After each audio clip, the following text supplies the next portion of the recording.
Hello, my name is Sheila Karuna. Welcome to New Light Streaming Love and Sassy Seer Sheila, as this will appear on both channels. This is The Illusion of New Age, A Spiritual Death in Disguise by Jason Gray. A world enchanted by the superficial. We live in an era where spirituality has been repackaged into something palatable, marketable, and ultimately hollow. I could not agree more.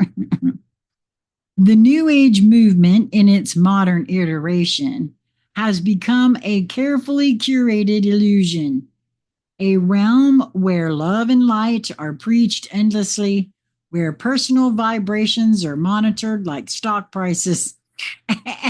Wow. Oh, that's so true.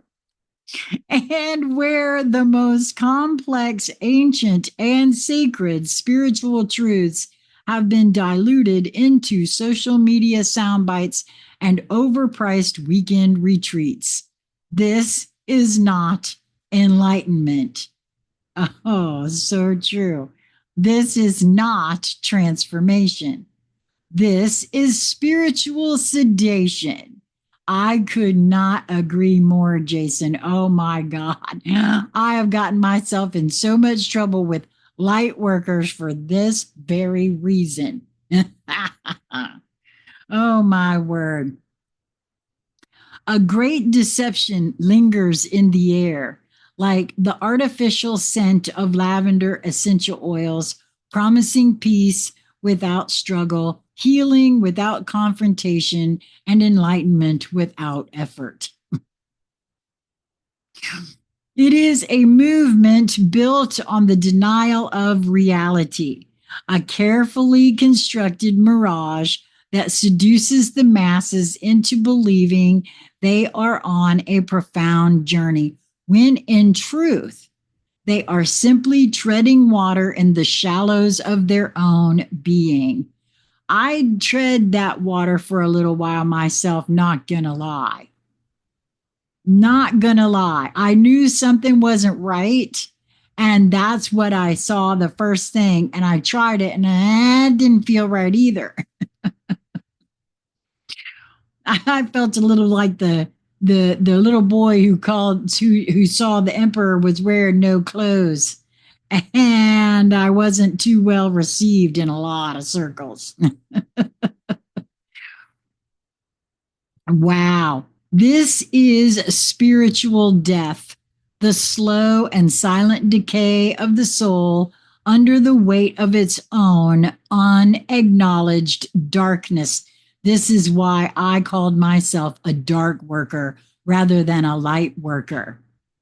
Not gonna lie. Beware the false light.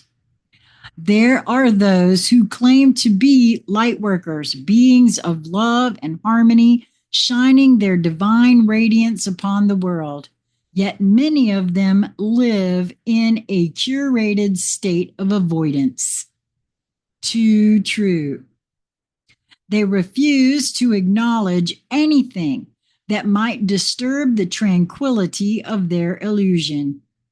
They reject pain, fear, anger, and suffering as, quote, low vibrational, as if ignoring the existence of darkness will somehow render it powerless. Oh, Jason, I love the way you captured all of this for sure. But here is the great paradox. Light is not the absence of darkness. It is the force that confronts it. The real work of a light worker is not found in chanting affirmations while turning a blind eye to suffering. It is not in maintaining a perfectly balanced aesthetic of crystals, sage bundles, and soft spoken wisdom. It is not in the endless pursuit of positive energy while secretly shoving unresolved trauma into the recesses of the subconscious. That is so true. True light work is about confrontation. It is about entering the shadows of existence unafraid and doing the grueling, uncomfortable work of transmutation. It is about bearing witness to the suffering of the world and daring to engage with it rather than turning away in the name of preserving your peace. Too true. It is not a path of convenience. It is not a path of comfort. It is a path of war. A war against the illusions we have built around ourselves, against the layers of conditioning that keep us asleep, and most of all, against the darkness that lurks within us, whispering its seductions of ignorance, denial, and false peace. To do this work requires courage beyond measure. Ain't that the truth? It requires the willingness to be shattered, to be torn apart by the truths that most people spend their entire lives avoiding. I have said this a number of times because it's really painful to do this kind of work. Shadow work is not for the faint of heart. Trust me. Ask me how I know. Wow, Jason, I love the way you put this. And this is why the majority of those who claim to be light workers are nothing more than spiritual performers. The hollow echo of the false light workers. These self-proclaimed spiritual guides flood social media with carefully curated messages about love, peace, and, quote, high vibrations. They insist that one must only focus on the positive, that speaking of hardship, injustice, or suffering will only, quote, manifest more of it. They smile serenely in their photographs, their worlds wrapped in an aura of artificial perfection. But this is not the work of light. This is the work of deception, whether intentional or not. To be a bearer of light is not to drown oneself in positivity while ignoring the shadows. It is not to speak only of love while sidestepping the realities of pain. It is not to surround oneself solely with like-minded voices that reinforce the illusion of safety and comfort. True light workers do not seek to be adored. They do not seek to be popular. They do not avoid the uncomfortable truths of existence. In fact, they do the very opposite. They walk willingly into the places that others fear to tread. They speak the words that others dare not say.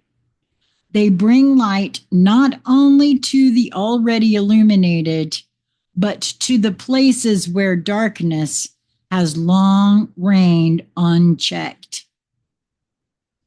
And so a great distinction must be made between those who perform spirituality and those who embody it.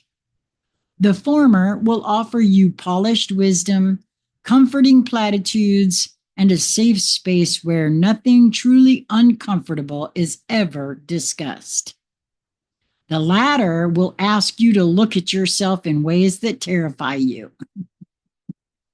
They will challenge you, provoke you, and force you to confront the aspects of yourself that you would rather keep buried. That's true. And I have been ever so grateful for those who have done that for me. My housemate, Lisa Flamino Rush, and my partner over at New Light Streaming Love, Crystal Hemphill. Those two in particular, and for the most part, have been the only two that I could count on consistently to assist me with my shadow work. They will speak of pain, of injustice, of suffering, not because they revel in negativity, but because they understand that it is only through facing these things that true healing can occur. Face and embrace, baby, that's the only way. And this is why the false light workers will always be more popular. They tell people what they want to hear, not what they need to hear.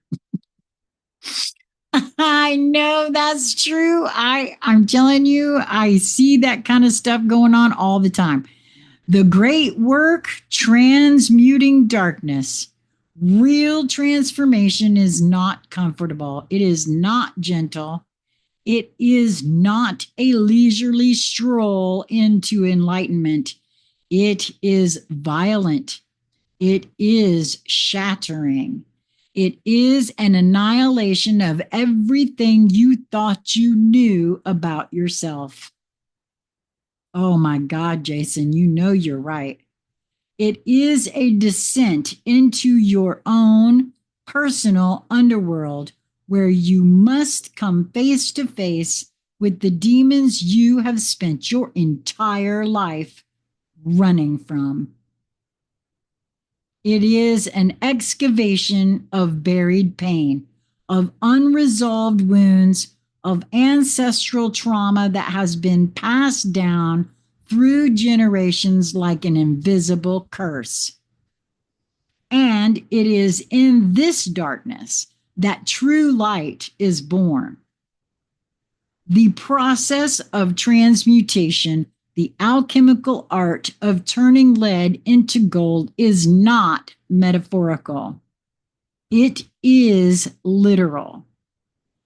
The lead is the unprocessed pain, the unconscious fears, the traumas we refuse to acknowledge. And the gold is the wisdom, the power, the enlightenment that emerges when we dare to face them head on. But this is not the work for the faint-hearted. This is not the work of those who seek only peace and comfort. This is the work of warriors, of initiates, of those who understand that true light is not found in avoidance, but in confrontation. This is why no amount of yoga retreats, vegan diets, or new age music will do this for you.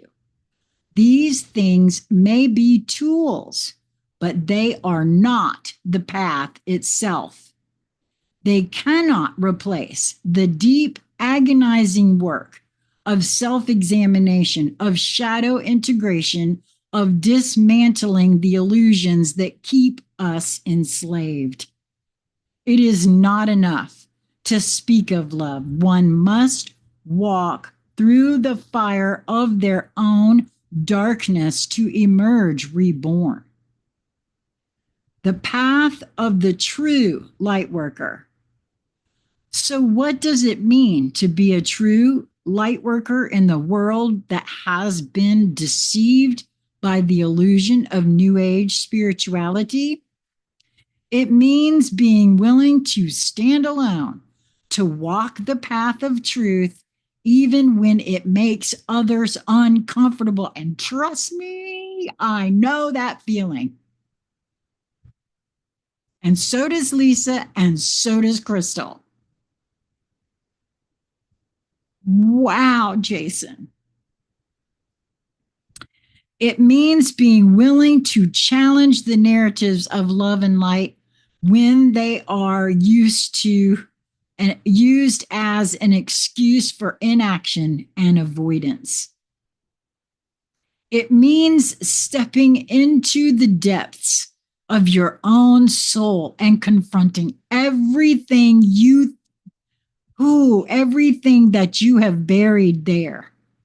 It means owning your darkness rather than pretending it doesn't exist. Wow. Most of all, it means understanding that light is not a destination, but a process of continuous transformation, of endless confrontation with the self, of ceaseless dedication to truth, no matter how uncomfortable it may be. Don't ever think you're done. I'm speaking to myself here more than I am any of you that might be listening to this. If you seek to be a true worker of light, abandon the illusions of the new age. Reject the false comfort of endless positivity. Enter the darkness. Face yourself, your fears, your guilt, your buried traumas. Sit with them. Understand them. Transmute them. And then, and only then, will you truly know what it means to bring light into the world. Wow, that is so true. Because light is not found in avoiding darkness. Light is found in walking through darkness. Oh my God, Jason. That is so true. Wow. Got me doing the ugly cry here, sir. I am ever so grateful to Jason for his writing, but right here and now, I'm also so grateful to my partners, Lisa Flamino Rush and Crystal Hemphill. Without those two women being there to assist me when I try to run from myself, to help me face myself. And if you have no one to help you face yourself, reach out. I'll help you.